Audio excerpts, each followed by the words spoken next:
ഞങ്ങളുടെ സ്കൂള് ഒരു പുഴക്കരയിലായിരുന്നു. അക്കാലത്ത് വിദേശികളായ ടൂറിസ്റ്റുകൾ യാത്ര ചെയ്യുന്ന മോട്ടോർ ബോട്ടുകൾ ആ പുഴയിലൂടെ കടന്നു പോകുമായിരുന്നു. പുഴക്കരയിൽ കളിച്ചുകൊണ്ട് നിൽക്കുന്ന ഞങ്ങൾ വളരെ കൗതുകത്തോടുകൂടി അവരെ നോക്കും. ഇത് പിന്നീട് കൈവീശിയുള്ള സൗഹൃദപരമായിട്ടുള്ള അഭിവാദ്യങ്ങളായിട്ട് മാറി.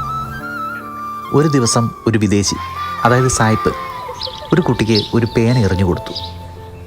അങ്ങനെ ആ സമ്മാനം ഒരു ട്രെൻഡായിട്ട് അങ്ങ് മാറി. പിന്നീട് അതുവഴി പോകുന്ന ഏതൊരു വിദേശിയെ കണ്ടാലും കുട്ടികളെല്ലാവരും കൂടി സായിപ്പേ പ്ലീസ് ഗീവ് വൺ പെൻ എന്ന് കൂട്ടമായിട്ട് മുദ്രാവാക്യം പോലെ വിളിച്ച് ചോദിക്കാൻ തുടങ്ങി. ആദ്യമൊക്കെ ടൂറിസ്റ്റുകൾക്ക് അത് വളരെ വിചിത്രമായിട്ട് തോന്നിയെങ്കിലും പിന്നീട് കുട്ടികൾ പേന ചോദിക്കുമെന്ന് മനസ്സിലാക്കി അവർ പാക്കറ്റ് കണക്കിന് പേനകളുമായിട്ട് വരാൻ തുടങ്ങി.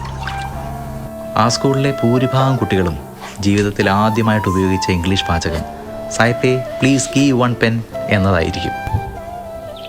ഇപ്പോൾ അതുപോലെ സഞ്ചാരികളൊന്നും അധികം വരാറില്ല. അതുമാത്രമല്ല, ഇപ്പോഴത്തെ കുട്ടികൾക്ക് വിദേശികളോട് അങ്ങനെ ഒന്നും യാചിക്കേണ്ട കാര്യമേ ഇല്ല. അവർക്കെല്ലാ സൗകര്യങ്ങളുമുണ്ട്. എങ്കിലും സായിപ്പിനോട് പേന ചോദിച്ച് നടന്ന ആ ഒരു പഴയ തലമുറയ്ക്ക് സായിപ്പേ പ്ലീസ് ഗീവ് വൺ പെൻ എന്ന് പറയുന്നത് ജീവിതത്തിൽ ഒരിക്കലും മറക്കാൻ കഴിയാത്ത അതിമനോഹരമായ ഒരു ഗൃഹാതുര സ്മരണയായി ഇപ്പോഴും നിലനിൽക്കുകയാണ്.